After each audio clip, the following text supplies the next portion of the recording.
ये आपके स्क्रीन पर आपको दिख रहा होगा ब्रेड। एक ब्रेड रखा हुआ है, पर ये ऐसी कंडीशन में कि इसको हम खा नहीं सकते। ब्रेड थोड़ा पुराना दिन का हो गया, कई दिन का लग रहा है।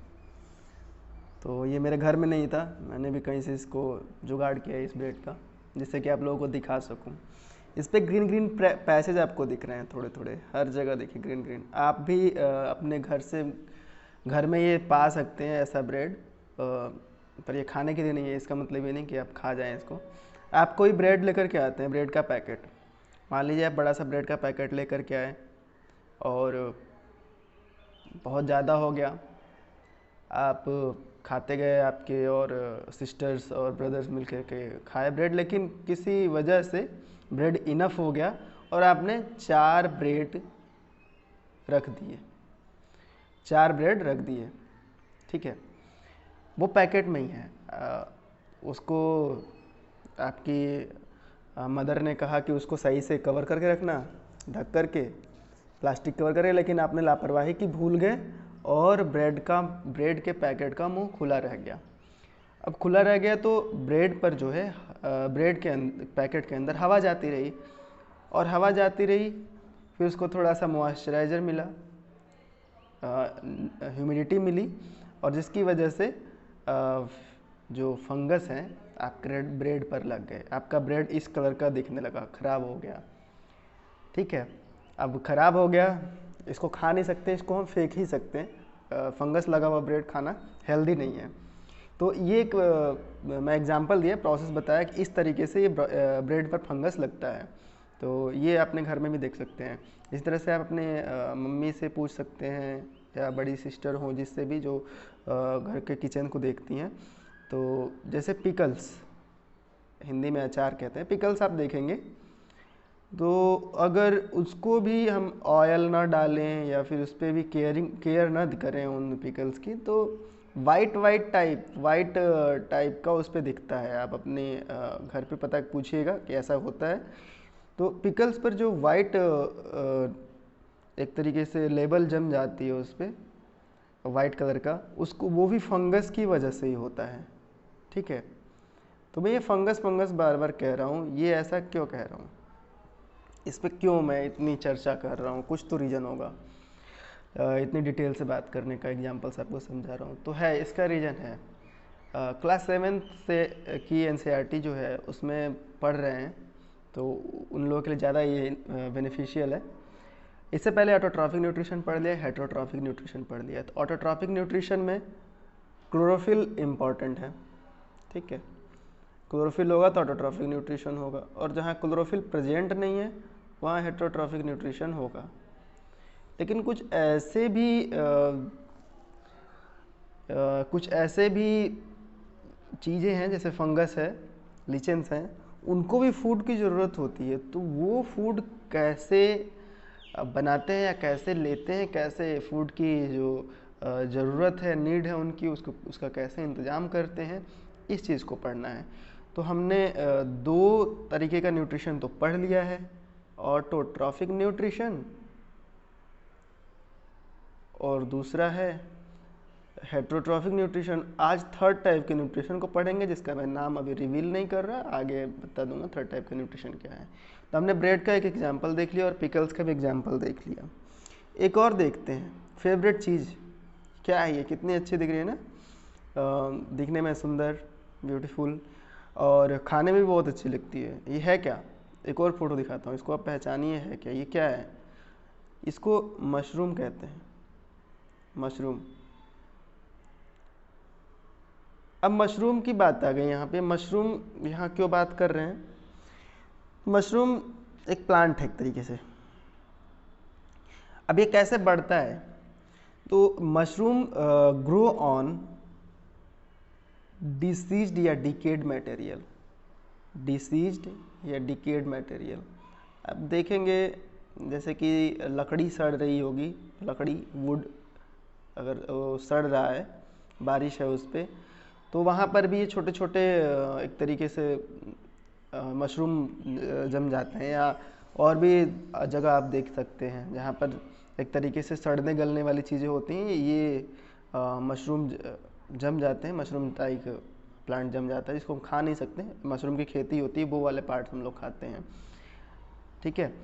तो लेकिन ये बताना ज़रूरी है कि जो मशरूम ग्रो होता है खेतों में भी, वो ग्रो डिसीज्ड मटेरियल पर होता है, और मशरूम को फंजाई कहते हैं।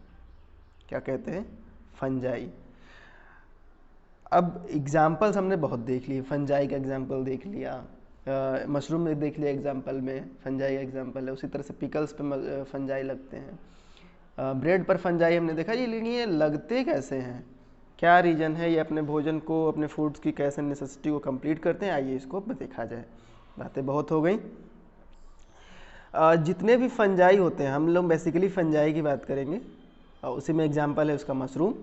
फंजाई आप देखते हैं तो ये इनके पास एक डाइजेस्टिव जूस होता है, इम्पॉर्टेंट पॉइंट है नोट करने के लिए, डाइजेस्टिव जूस होता है। अब हर जो एनिमल है या हर लिविंग थिंग है जिसको फूड की ज़रूरत है, उनका एक स्पेशल फंक्शन होता है। जैसे कि प्लांट्स में क्लोरोफिल होता है, और ऐसे भी प्लांट्स हमने देखे जिनमें क्लोरोफिल नहीं होता, फूड की ज़रूरत होती है, जैसे कसकटे या अमरबेल, तो वो प्लांट पे अपना डिपेंडेंट हो जाता है। पीछर प्लांट्स का भी हम लोगों ने एग्जांपल देखा। तो उसी तरह से फंजाई में भी अपने फूड के नीड को कंप्लीट करने के लिए डाइजेस्टिव जूस होते हैं।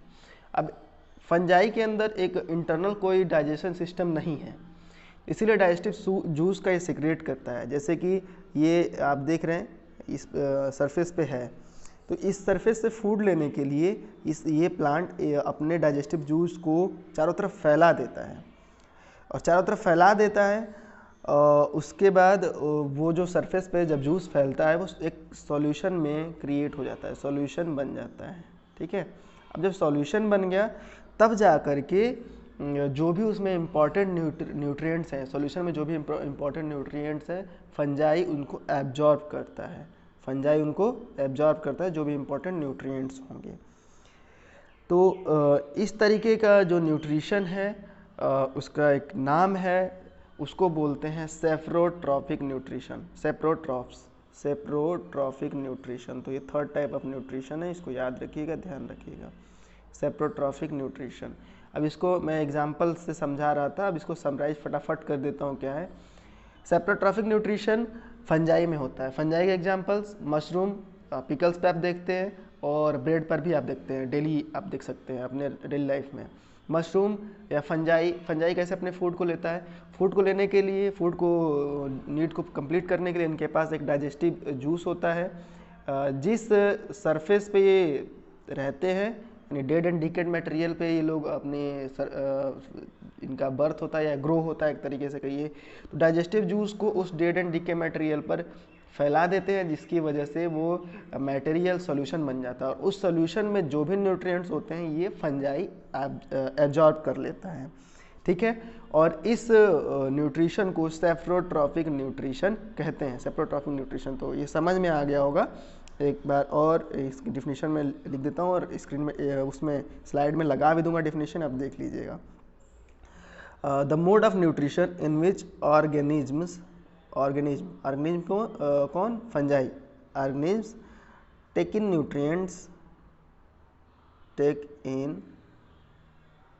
न्यूट्रिएंट्स in solution from किससे, dead and decaying matter, ठीक है। और इसको क्या बोलते हैं हम, सेप्रोट्रॉफिक न्यूट्रिशन बोलते हैं। एग्जाम्पल्स आपको दिख गए हैं, फिकल्स, लेदर, क्लॉथ्स, ब्रेड। फंजाई को ग्रो करने के लिए एक कंडीशन होनी चाहिए, क्या, हॉट एंड ह्यूमिड वेदर। तो ये बरसात के आसपास का जो सीजन आता है, उस टाइम फंजाई बहुत तेज़ी से ग्रो करता है, ठीक है। तो सेप्रोट्रॉप्स के बारे में इतना हमने देखा। फंजाई कैसे ग्रो करता है, फंजाई के बारे में पहले तो कंडीशन हो गई हॉट एंड ह्यूमिड क्लाइमेट या वेदर, ठीक है, हॉट एंड ह्यूमिड वेदर। अब फंगल जो होते हैं, जो फंगस स्पोर होते हैं, वो एयर में ऑलरेडी प्रेजेंट होते हैं। Fungal spore already present in air. जब ये कोई सरफेस पाते हैं वहाँ पर ये स्पोर सेटल डाउन होते हैं।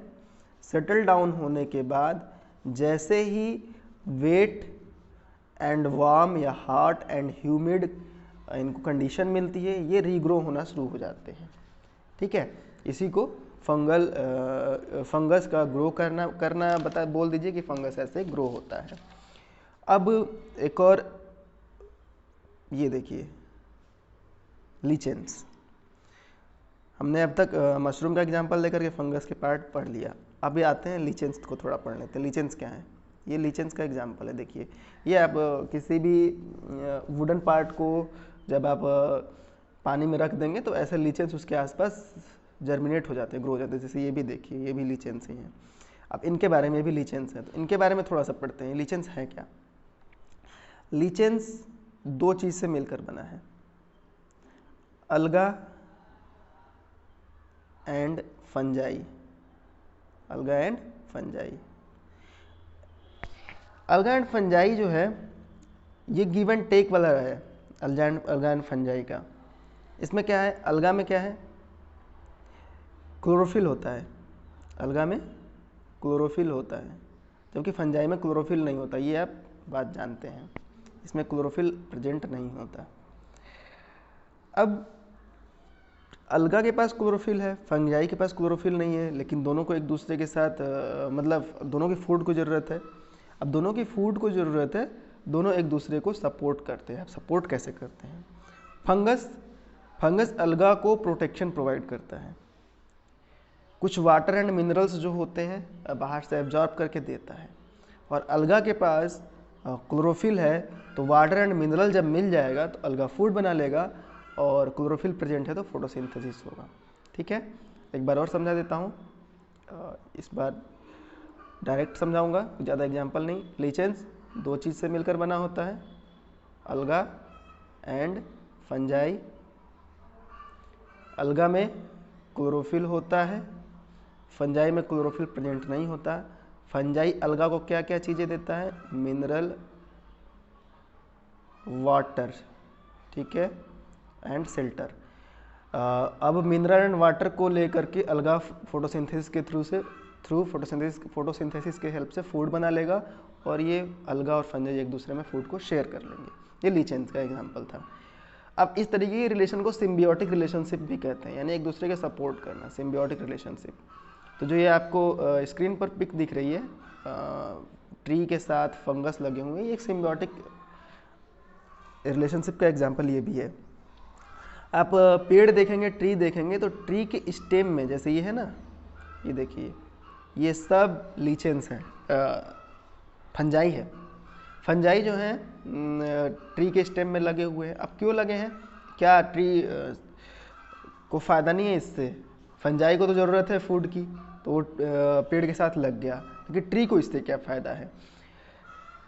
फंजाई जो है कुछ न्यूट्रिएंट्स को अब्जॉर्ब करता है और फिर ट्री को पास कर देता है, ट्री को पास कर देता है। यानी कुछ फंजाई ऐसे होते हैं जो रूट के ट्री के रूट में रहते हैं, and they give nutrients, the tree provide nutrient to the fungus, और इस रिटर्न में न्यूट्रिएंट्स फंगस क्या देते हैं? वाटर और न्यूट्रिएंट्स सॉइल से एब्जॉर्ब करके ट्री को दे देते हैं। ठीक है, यानी दोनों तरीके से गिव एंड टेक का रिलेशनशिप है, सिम्बियोटिक रिलेशनशिप इसी को बोलते हैं। ट्री से इसको फूड मिल जाता है, और जो फंजाई है वो ज़मीन से सॉइल एंड न्यूट्रिएंट्स जो भी मिनरल की ज़रूरत होती है वो दे देता है। तो ये था टोटल आपका symbiotic relationship and saprotrophic nutrition के बारे में। ठीक है, इसको समराइज कर दूं तो सेप्रोट्रॉफिक न्यूट्रिशन वो जो कि फंजाई टाइप ही है, जो डेड एंड डिकेइंग मटेरियल पर अपने आप को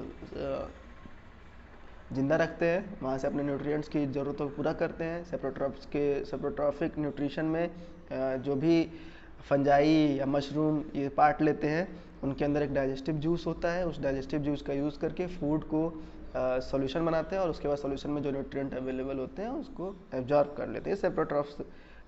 सेप्रोट्रॉफिक न्यूट्रिशन का ये पूरा एक तरीके से एक्सप्लेनेशन है, इसको समझ सकते हैं आप। ठीक है, तो अभी इस वीडियो को यहीं पे स्टॉप करते हैं।